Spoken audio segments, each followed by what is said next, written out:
બ્રહ્મવૈવર્ત પુરાણની કથાને આગળ વધારી ભાગ 72 વૈકુંઠ ધામથી 50 કરોડ યોજન ઉપર આધાર વિના સ્થિત છે. તેનું નિર્માણ દિવ્ય ચિન્મય રત્નોના સાર તત્વથી થયું છે. તેના 7 દરવાજા છે, 7 સાર છે, જે 7 ખાઈઓથી આવૃત છે. તેની ચારે બાજુ લાખ પરકોટા છે. ત્યાં વિરજા નદી વહે છે. તે લોક મનોહર રત્નમય પર્વત સતશૃંગનું એક ઉજ્જવળ શિખર 10,000 યોજન લંબાઈ પહોળાઈનું છે. તે પર્વત કરોડો યોજન ઊંચો છે. તેની લંબાઈ તેનાથી 100 ગણી છે અને પહોળાઈ 1,00,000 યોજન છે. તે જ ધામમાં બહુમૂલ્ય રત્નો દ્વારા ચંદ્રમંડળ જેવું ગોળાકાર રાસમંડળ છે, જેનો વિસ્તાર 10,000 યોજન છે. તે ફૂલોથી ભરપૂર પારિજાત વનથી 1,000 કલ્પવૃક્ષોથી અને સેંકડો પુષ્પોદ્યાનથી ઘેરાયેલું છે. તે પુષ્પોદ્યાન નાના પ્રકારના પુષ્પ સંબંધી વૃક્ષોથી યુક્ત હોવાના કારણે ફૂલોથી ભરપૂર રહે છે. તેથી અત્યંત મનોહર પ્રતીત થાય છે. તે રાસમંડળમાં 3 કરોડ રત્ન નિર્મિત ભવન છે, જેમની રક્ષામાં અનેક લાખ ગોપીઓ નિયુક્ત છે. ત્યાં રત્નમય દીવાઓ પ્રકાશ પાથરે છે. દરેક ભવનમાં રત્ન નિર્મિત શૈયા બિછાવેલી છે. નાના પ્રકારની ભોગ સામગ્રી સંચિત છે. રાસમંડળની ચારે બાજુ માધવ સેંકડો વાવડીઓ છે. ત્યાં અમૃતની પણ વાવડીઓ છે અને ઈચ્છાનુસાર ભોગના બધા સાધન ઉપલબ્ધ છે. ગોલોકમાં કેટલા ગૃહો છે એ કોણ કહી શકે એમ છે. ત્યાં માત્ર રાધાનું જે સુંદર રમણીય અને ઉત્તમ નિવાસ મંદિર છે, તે બહુમૂલ્ય રત્ન નિર્મિત 3 કરોડ ભવ્ય ભવનોથી શોભી રહ્યું છે. તેમની કિંમત કરી શકાય એમ નથી. એવા રત્નો દ્વારા નિર્મિત ચળકતા ખંભાઓની હારમાળા તે રાધા ભવનને પ્રકાશિત કરે છે. તે ભવનના નાના પ્રકારના વિચિત્ર ચિત્રો દ્વારા ચિત્રિત છે. અનેક શ્વેત ચામર તેમની શોભા વધારે છે. માણિક્ય અને મોતીથી જડેલા હીરાના હારથી અલંકૃત તથા રત્નમય પ્રદીપોથી પ્રકાશિત રાધા મંદિર રત્નોની બનેલી સીડીઓથી અત્યંત સુંદર લાગે છે. બહુમૂલ્ય રત્નોના પાત્ર અને શૈયાઓ તે ભવનની શોભા વધારે છે. 3 ખાઈઓ, 3 દુર્ગમ દ્વાર તથા 16 ઓરડાઓથી યુક્ત રાધા ભવનના દરેક દ્વાર પર અને અંદર નિયુક્ત 16,00,000 ગોપીઓ આમ તેમ ઘૂમ્યા કરે છે. તે બધા શરીર પર અગ્નિશુદ્ધ વસ્ત્રો શોભી રહ્યા છે. તે બધી રત્નમય અલંકારોથી અલંકૃત છે. તેમની અંગકાંતિ તપાવેલા સુવર્ણ સમાન પ્રકાશિત થાય છે. તેઓ 100 ચંદ્રમાઓની મનોરમ આભાથી સંપન્ન છે. રાધિકાના કિંકર પણ અવાજ અને આટલા જ છે. તે બધાથી ભરેલું તે ભવનનું અંતઃપુર ખૂબ જ સુંદર લાગે છે. તે ભવનનું આંગણું બહુમૂલ્ય રત્નો દ્વારા નિર્મિત છે. તે રાધા ભવન અત્યંત મનોહર બહુમૂલ્ય રત્નોના થાંભલાઓથી સુશોભિત, ફળ પલ્લવથી યુક્ત, રત્ન નિર્મિત મંગલ કળશોથી અલંકૃત અને રત્નમય વેદિકાઓથી વિભૂષિત છે. સુંદર અને બહુમૂલ્ય રત્નદર્પણ તેની શોભા વધારે છે. અમૂલ્ય રત્નોથી નિર્મિત તે સુંદર સદન બધા ભવનોમાં શ્રેષ્ઠ છે. ત્યાં રાધારાણી રત્નમય સિંહાસન પર વિરાજમાન થાય છે. લાખો ગોપીઓ તેમની સેવામાં રહે છે. તે કરોડો પૂર્ણ ચંદ્રમાઓની શોભાથી સંપન્ન છે. શ્વેત ચંપા જેવી તેમની ગોર કાંતિ છે. તેઓ બહુમૂલ્ય રત્નો દ્વારા નિર્મિત આભૂષણોથી વિભૂષિત છે. અમૂલ્ય રત્નજડિત વસ્ત્ર પહેરીને ડાબા હાથમાં રત્નમય દર્પણ તથા જમણા હાથમાં સુંદર રત્નમય કમળ ધારણ કરે છે. તેમના લલાટમાં દાડમના ફૂલ જેવું લાલ અને અત્યંત મનોહર સિંદૂર શોભે છે. તેની સાથે જ કસ્તુરી અને ચંદનના સિંદૂર બિંદુ પણ ભાલ દેશનું સૌંદર્ય વધારે છે. તેઓ મસ્તક પર કેશની ચોટી ધારણ કરે છે, જે માલતીની માળાથી અલંકૃત હોય છે. આવી રાધા ગોલોકમાં ગોપીઓ દ્વારા સેવિત છે. તેમની સેવામાં રહેવાવાળા ગોપીઓ પણ તેમના જેવા જ છે. તેમના હાથમાં શ્વેત ચામર હોય છે અને બહુમૂલ્ય રત્નો દ્વારા નિર્મિત આભૂષણોથી વિભૂષિત હોય છે. સમસ્ત દેવીઓમાં શ્રેષ્ઠ તે રાધા મારા પ્રાણોની અધિષ્ઠાત્રી દેવી છે. સુદામાના શાપથી અત્યારે પૃથ્વી પર વૃષભાનુ નંદિનીના રૂપમાં અવતીર્ણ થઈ છે. મારી સાથે તેમનો હવે 100 વર્ષનો વિયોગ રહે છે. પિતાજી, આ જ 100 વર્ષોની અવધિમાં હું પૃથ્વીનો ભાર ઉતારીશ. ત્યાર પછી શ્રી રાધા, તમે, માતા યશોદા, ગોપીઓ, વૃષભાનુજી, તેમના પત્ની કલાવતી તથા અન્ય બાંધવજનોની સાથે હું ગોલોકમાં જઈશ. બાબા, આ જ વાત તમે પ્રસન્નતાપૂર્વક મૈયા યશોદાજીને પણ કહી દેજો. મહાભાગ એક છોડો અને બીજા વ્રજવાસીઓના સાથે વ્રજમાં પાછા જાઓ અને હું સૌનો આત્મા અને સાક્ષી છું. સંપૂર્ણ જીવધારીઓની અંદર રહીને તમનેથી નિર્લિપ્ત છું.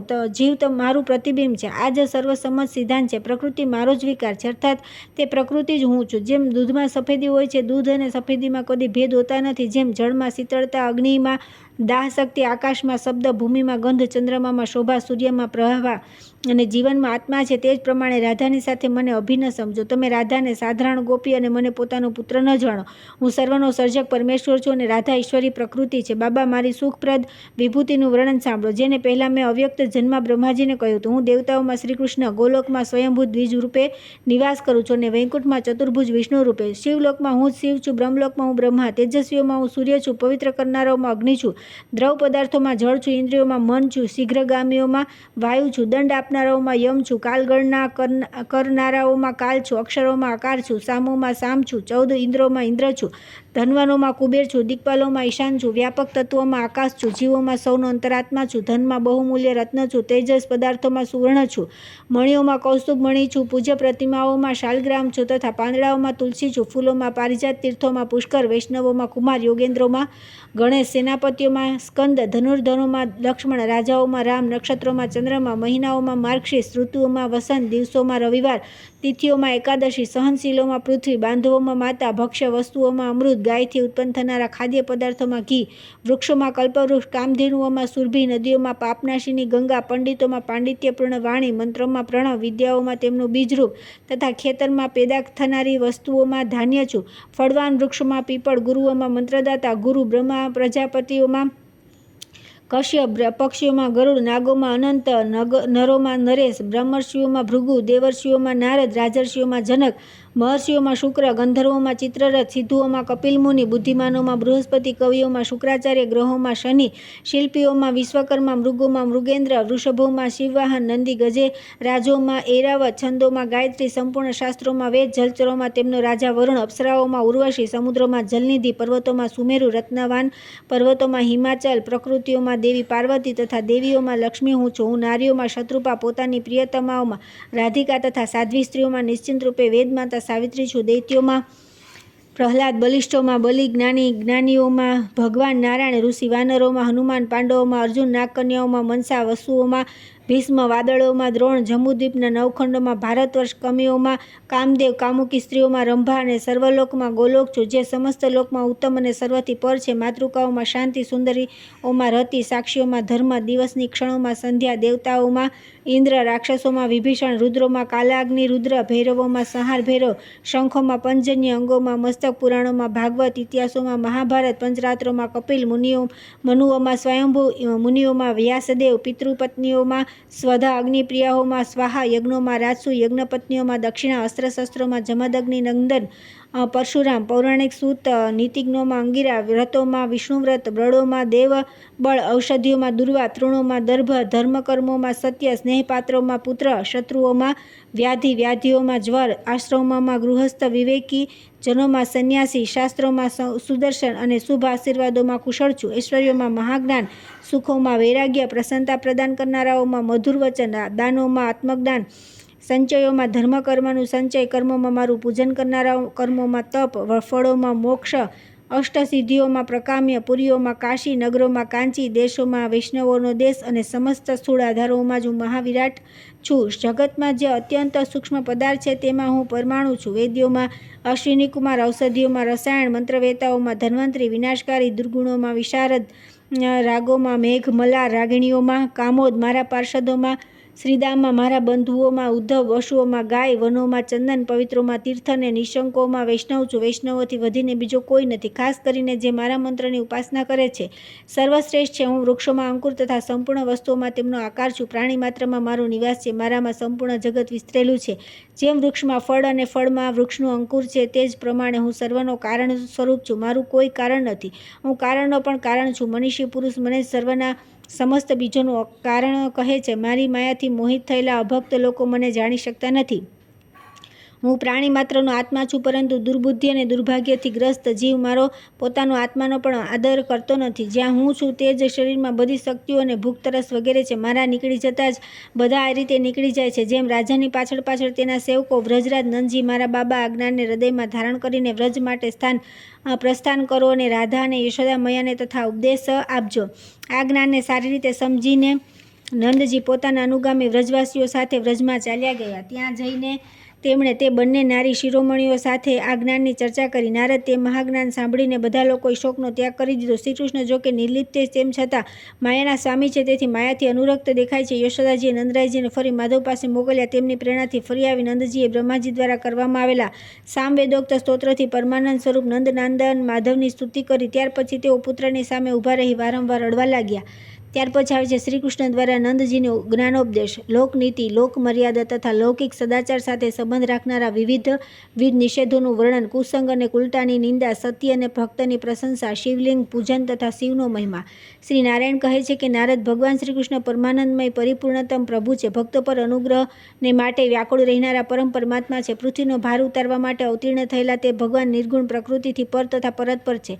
બ્રહ્મા, શિવ અને શેષ પણ તેમને ચરણોની વંદના કરે છે. નંદજીની સ્તુતિ સાંભળીને તે જગદીશ્વર બહુ સંતુષ્ટ થયા. નંદ બાબા વિરહજ્વરથી વ્યથિત થઈને ગોકુળથી તેમની પાસે આવ્યા હતા. ભગવાને કહ્યું કે બાબા, શોક અને ભ્રમને છોડો તથા વ્રજમાં પાછા જાઓ. ત્યાં જઈ સૌને આનંદિત કરો. હું જે પરમ સત્ય જ્ઞાન કહી રહ્યો છું તે સાંભળો. આ જ્ઞાન શોકનું નિવારણ કરનારું છે. આમ કહીને પંચભૂતોનું વર્ણન કરતા રહી શ્રીહરિ નંદબાબાને ઉત્તમ જ્ઞાનનો ઉપદેશ આપ્યો અને અંતમાં કહ્યું કે તાત મારા ભક્તોનું ક્યારેય અમંગળ થતું નથી. મારું સુદર્શન ચક્ર દરરોજ તમને બધી સારી રક્ષા કરશે. મારી આ વાત યશોદા મૈયાને, ગોપીઓને અને ગોપગણોને કહેજો. બધાની સાથે શોકને ત્યાગી દો. સારું, હવે ઘરે જાઓ. આમ કહીને ભગવાન શ્રી કૃષ્ણ ચૂપ થઈ ગયા. ત્યારે આનંદમગ્ન નંદજીએ પુનઃ તેમને પૂછ્યું. નંદ બોલ્યા કે પરમાનંદ સ્વરૂપ ગોવિંદ, હું મૂઢ છું અને તમે વેદોના રચયિતા છો. મને એવું લૌકિક જ્ઞાન આપો જેથી તમારા ચરણોને પ્રાપ્ત કરી શકું. નંદજીની આ વાત સાંભળીને સર્વજ્ઞ ભગવાન શ્રી કૃષ્ણ તેમને શ્રુતિ દુર્લભ બાહ્યકૃત સંબંધી જ્ઞાન આપ્યું. શ્રી ભગવાન બોલ્યા કે તાત હું તમને તે પરમ અદ્ભુત જ્ઞાન પ્રદાન કરું છું જે વેદોમાં અત્યંત ગોપનીય અને પુરાણોમાં અત્યંત દુર્લભ છે. કુલટા સ્ત્રીઓ મોક્ષ માર્ગને બંધ કરવા માટેની અર્ગલાઓ છે. બ્રહ્મ અને માયાના સુંદર સ્થાન છે. તેમના પર કદી વિશ્વાસ કરવો નહીં. વ્રજરાજ અસાધ્વી સ્ત્રીઓ હરિભક્તિમાં બાધારૂપ હોય છે. તેઓ નાશની બીજરૂપા છે. તેમના પર વિશ્વાસ કરવો કદાપી યોગ્ય નથી. દરરોજ પ્રાતઃકાળે ઉઠી રાત્રે પહેરેલા કપડાને ત્યાગી દઈને હૃદય કમળમાં ઈષ્ટદેવનું તથા બ્રહ્મરંધ્રમાં પરમ ગુરુનું ચિંતન કરવું. મનમાં તેમનું ચિંતન કરી પ્રાતઃકાળનું કૃત્ય પૂર્ણ કર્યા પછી બુદ્ધિમાન પુરુષે અવશ્ય નિર્મળ જળમાં સ્નાન કરવું. કર્મનો ઉચ્છેદ કરનાર ભક્ત કોઈ કામના કે સંકલ્પ કરતો નથી. તે સ્નાન કરીને ભગવાનનું સ્મરણ કરે છે અને સંધ્યા કરીને જો નદી પર ગયો હોય તો પાછો ઘેર આવીને દરવાજા પર બંને પગ ધોઈને તે ઘરમાં પ્રવેશ કરીને ધોયેલા 2 વસ્ત્ર ધારણ કરીને મોક્ષના કારણભૂત પૂજ પરમાત્માનું જ પૂજન કરે. શાલિગ્રામ, મણિ, યંત્ર, પ્રતિમા, જળ, બ્રાહ્મણ, ગાય તથા ગુરુમાં સામાન્ય રૂપે મારો નિવાસ માનીને એમની કોઈની પણ પૂજા કરવી જોઈએ. કળશમાં, અષ્ટદળ, કમળમાં તથા ચંદનના પાત્રમાં પણ મારી પૂજા કરી શકાય છે. સર્વત્ર પૂજનના સમયે આહ્વાન કરવું, પરંતુ શાલિગ્રામ, શિલામાં અને જળમાં પૂજા કરવી હોય તો આહ્વાન કરવું નહીં. મંત્રને અનુરૂપ ધ્યાનનો શ્લોક બોલીને મારું ધ્યાન કરીને પછી વ્રતી પુરુષે ષોડોપચારની સામગ્રી ક્રમશઃ અર્પણ કરવી અને ભક્તિભાવથી મૂળ મંત્ર દ્વારા પૂજા કરવી. મારી સાથે પ્રથમ આવરણમાં શ્રીદામા, સુદામા, વસુદામા, વીરભાનુ અને શૂરભાનુ આ 5 ગોપોનું પૂજન કરવું. ત્યાર પછી સુનંદ, નંદ, કુમુદ અને સુદર્શન આ પાર્ષદોનું, લક્ષ્મી, સરસ્વતી, દુર્ગા, રાધા, ગંગા અને પૃથ્વી આ દેવીઓનું, ગુરુ, તુલસી, શિવ, કાર્તિકેય અને વિનાયકનું, નવગ્રહ તથા 10 દિક્પાલોનું બધી દિશાઓમાં પૂજન કરવું. સર્વપ્રથમ વિઘ્ન નિવારણ માટે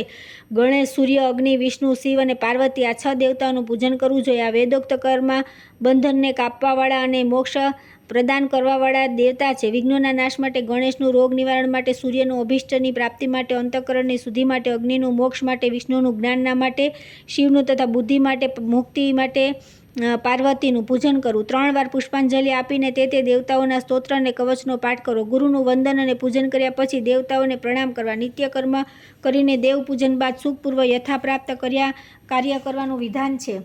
આ નિત્યકર્મ વેદ વર્ણિત છે. એનું અનુષ્ઠાન કરનાર પુરુષની આત્મશુદ્ધિ થાય છે. બુદ્ધિમાન પુરુષે મળ, મૂત્ર, ગુપ્તાંગ, સ્ત્રીઓના અંગ, કટાક્ષ અને હાસ્ય વગેરે જોવા નહીં, કેમ કે એ બધા વિનાશના બીજ છે. તેમનું રૂપ સદાય વિપત્તિનું કારણ છે. દિવસના સમયે પોતાની પત્ની સાથે પણ સમાગમ ન કરે, કેમ કે દિવસે સ્ત્રી સહવાસ કરવાથી રોગોની ઉત્પત્તિ થાય છે. જ્યારે આકાશમાં એક જ તારો ઉગ્યો હોય તે સમયે તે તરફ જવું નહીં, અન્યથા રોગોનો ભય પ્રાપ્ત થાય છે. જો કે એક તારાને જોઈ લીધો તો દેવતાઓના દર્શન અને ભગવાનનું સ્મરણ કરીને 7 વાર નારદજીનું નામ લેવું. અસ્તના સમયે સૂર્ય અને ચંદ્રમાને ન જોઈ, કેમ કે તેમ કરવાથી રોગોની ઉત્પત્તિ થાય છે. કૃષ્ણ પક્ષમાં ખંડિત ચંદ્રમાના ઉદયકાળમાં તેમને ન જોવા, અન્યથા રોગ થાય છે. જળમાં સૂર્ય અને ચંદ્રમાનું પ્રતિબિંબ જોવાથી શોકની પ્રાપ્તિ થાય છે. પરાયું મૈથુન જોવાથી ભાઈનો વિયોગ થાય છે, માટે તે ન જોવું. પાપીની સાથે એક જગ્યાએ બેસવું, ભોજન કરવું અને હરવું ફરવું નિષિદ્ધ છે, કેમ કે તે બધા નાશના લક્ષણ છે. કોઈની સાથે વાત કરવાથી, શરીરનો સ્પર્શ કરવાથી, સૂવા બેસવા અને ભોજન કરવાથી તે બંનેના પાપ એકબીજામાં અવશ્ય સંચરિત થાય છે. બરાબર તે જ પ્રમાણે જેમ તેલનું ટીપું પાણીમાં પડવાથી ફેલાઈ જાય છે.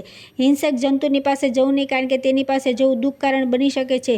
દુષ્ટની સાથે મિત્રતા ન કરવી, કેમ કે તે શોકપ્રદ છે. બ્રાહ્મણ, ગાયો અને વિશેષતઃ વૈષ્ણવોની હિંસા ન કરવી, આમની હિંસા સર્વનાશનું કારણ બની જાય છે. દેવતા, દેવપૂજક, બ્રાહ્મણ અને વૈષ્ણવોના ધનનું અપહરણ કરવું નહીં, કેમ કે તે ધન સર્વનાશનું કારણ બને છે. જે પોતે અથવા બીજા દ્વારા આપવામાં આવેલી બ્રાહ્મણ વૃત્તિનું અપહરણ કરે છે તે 60,000 વર્ષ સુધી નરકનો કીડો થાય છે. બ્રાહ્મણને આપવા માટે જે દક્ષિણાનો સંકલ્પ કરવામાં આવ્યો હોય તે કદાચ તુરંત ન અપાય તો એક રાત પછી 2 ગણી, 1 માસ પછી 100 ગણી અને 2 માસ પછી 1000 ગણી થઈ જાય છે.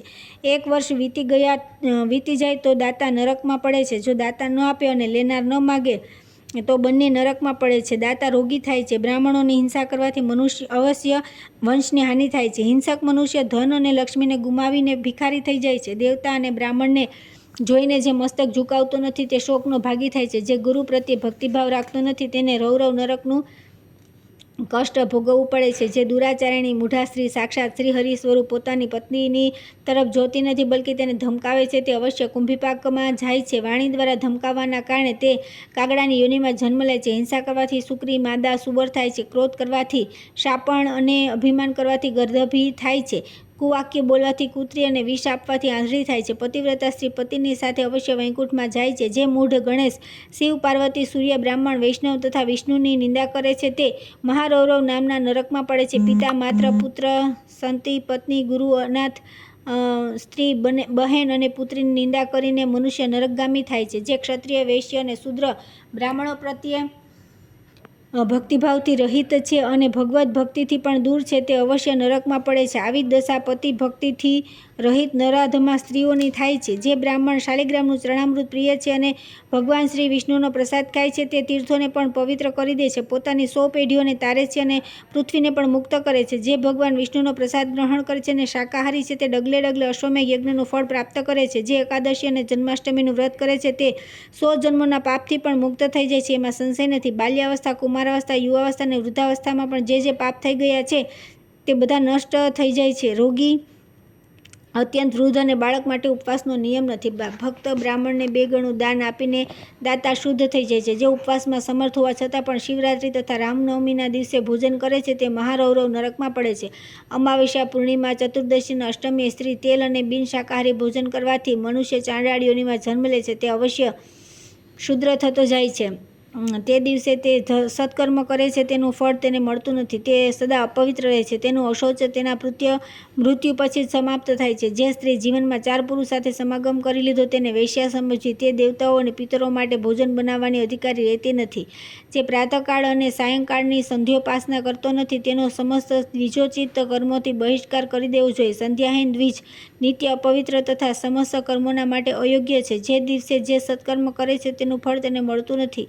રામ મંત્રથી હીન બ્રાહ્મણ નરકમાં પડે છે. નદીની વચ્ચે, ખાડામાં, વૃક્ષના મૂળમાં, પાણીની પાસે, દેવતાઓની પાસે અને ખેતીથી ભરેલી ભૂમિ પર સમજદાર મનુષ્ય મળત્યાગ કરવો નહીં. રાફડામાંથી નીકળેલી ઉંદરની ખોતરેલી પાણીમાંથી કાઢેલી શૌચથી વધેલી અને ઘરના લીપવાથી માટીનો શૌચ અને ઉપયોગ ન કરવો. જ માટીમાં કીડી વગેરે જીવજંતુ હોય તેને શૌચમાં કામમાં ન લેવી. વ્રજેશ્વર, હળથી ખેડેલી છોડના ક્યારામાં કાઢેલી જે ખેતરમાં અનાજ લહેરાઈ રહ્યું હોય તેની માટી, વૃક્ષના મૂળમાંથી ખોદીને લીધેલી માટી તથા નદીના તળિયાની માટી આ બધી શૌચના કામમાં લેવી નહીં. કોળું કાપનારી અથવા ફોડનારી સ્ત્રી અને દીવો ઓલવનાર પુરુષ અનેક જન્મો સુધી રોગી થાય છે અને જન્મોજન્મ દરિદ્રી રહે છે. દીવો, શિવલિંગ, શાલિગ્રામ, મણી, દેવ પ્રતિમા, યજ્ઞોપવિત, સોનું અને શંખ આ બધાને જમીન પર ન મૂકવા. દિવસે અને બંને સંધ્યાઓના સમયે જે નિંદ્રા લે છે અથવા સ્ત્રી સહવાસ કરે છે તે અનેક જન્મો સુધી રોગી અને દરિદ્ર થાય છે. માટી, રાખ,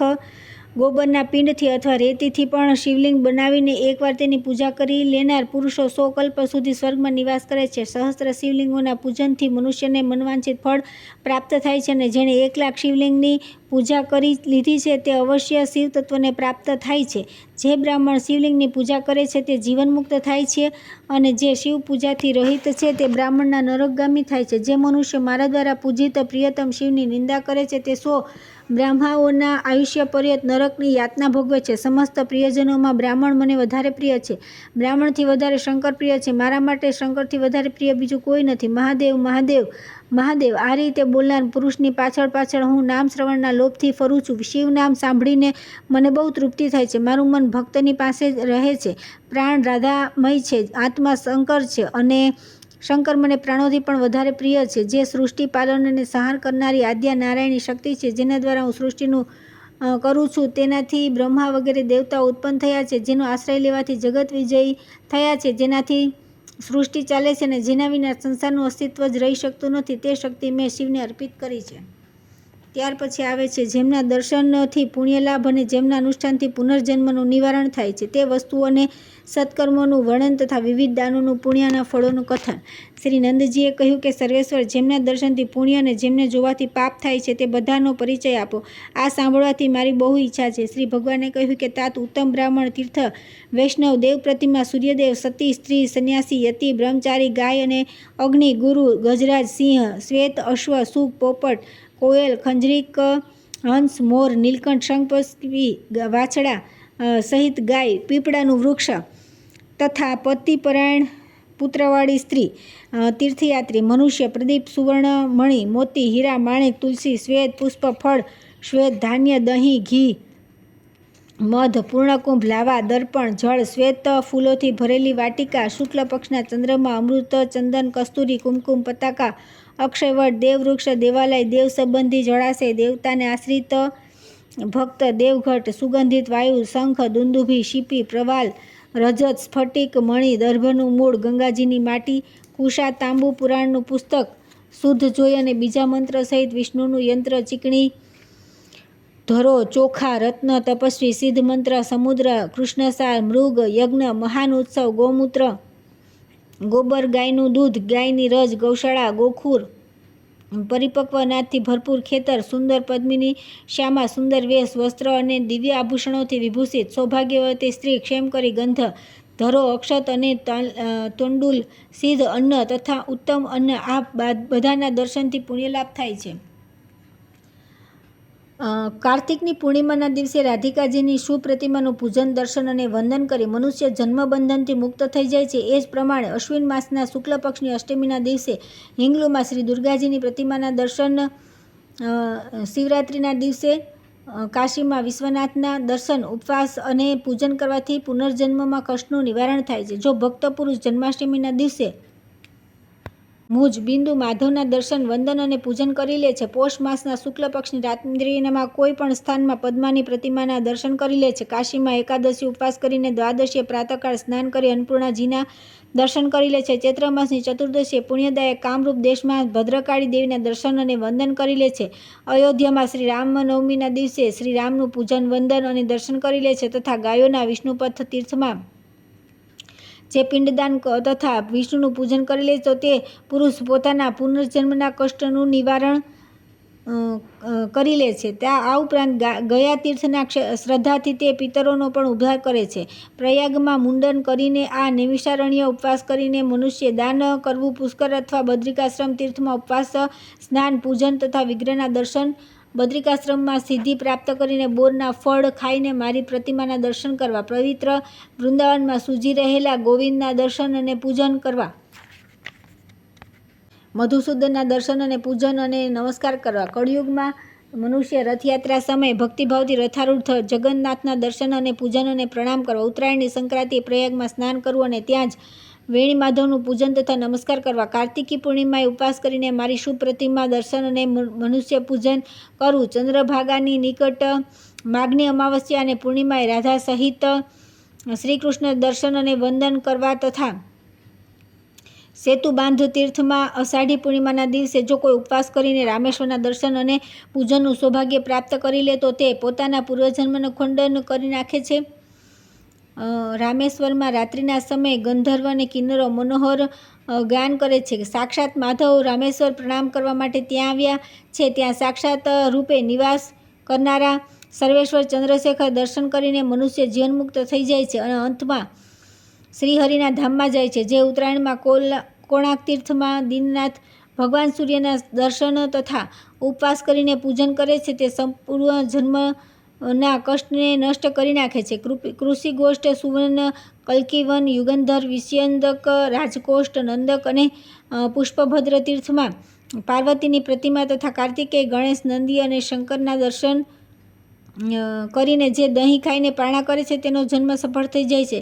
ત્રિકૂટ, મણિભદ્ર તીર્થમાં તથા પશ્ચિમ સમુદ્રની સમીપ જે ઉપવાસ કરીને મારા દર્શન કરીને દહીં ખાઈ જાય છે તે મોક્ષ પ્રાપ્ત કરે છે. જે મારી તથા પાર્વતીની ઉત્તમ પ્રતિમાઓમાં પ્રાણ પ્રતિષ્ઠાનો ન્યાસ કરે છે તેમનું પૂજન કરે છે. જે શિવ, દુર્ગા તથા ખાસ કરીને મારા માટે મંદિરનું નિર્માણ કરાવે છે અને મંદિરમાં શિવ વગેરેની પ્રતિમાઓની સ્થાપના કરે છે તે પોતાના જન્મને સફળ બનાવી લે છે. જે પુષ્પો, ધાન, શંકુ, સેતુ, કૂવો વગેરેનું સરોવરનું નિર્માણ તથા બ્રાહ્મણને સ્નાન તથા વૃત્તિ આપીને તેની સ્થાપના કરે છે તેનો જન્મ સફળ થઈ જાય છે. પિતાજી બ્રાહ્મણની સ્થાપના કરવાથી જે ફળ મળે છે તેને વેદ, પુરાણ, સંત, મુનિ અને દેવતા પણ જાણતા નથી. ધરતી પર જે ધૂળના રજકણ છે તેમને કદાચ ગણી શકાય, વારંવાર વરસાદના બૂંદ ગણી શકાય, પરંતુ બ્રાહ્મણને સ્થાન અને વૃત્તિને આપીને વસાવવામાં જે પુણ્ય મળે છે તેની ગણના વિધાતા પણ કરી શકતા નથી. બ્રાહ્મણને જીવિકા આપીને તુરત જીવનમુક્ત થઈ જાય છે, સુસ્થિર સંપત્તિ પ્રાપ્ત કરે છે અને પરલોકમાં ચારે પ્રકારની મુક્તિ પ્રાપ્ત કરી લે છે. તે મારી દાસ્ય ભક્તિને પ્રાપ્ત કરી વૈકુંઠમાં ચિરકાળ પર્યંત આનંદ ભોગવે છે. મુજ પરમાત્માની જેમ તેનું પણ ત્યાંથી કદી પતન થતું નથી. જે ઉત્તમ અનાથ, દરિદ્ર અને પૂર્ણતઃ પંડિત બ્રાહ્મણે સુપાત્ર જોઈને તેના લગ્ન કરાવી દે છે તેને અવશ્ય મોક્ષ પ્રાપ્ત થઈ જાય છે. છત્ર, ચરણપાદુકા, શાલિગ્રામ અને કન્યાદાનનું ફળ પૃથ્વીદાન જેવું માનવામાં આવે છે. હાથીનું દાન તેના રોમ જેટલા વર્ષો સુધી સ્વર્ગની પ્રાપ્તિ થાય છે. આ શાસ્ત્રમાં પ્રસિદ્ધ છે. ગજરાજના દાનનું ફળ આનાથી 4 ગણું હોય છે.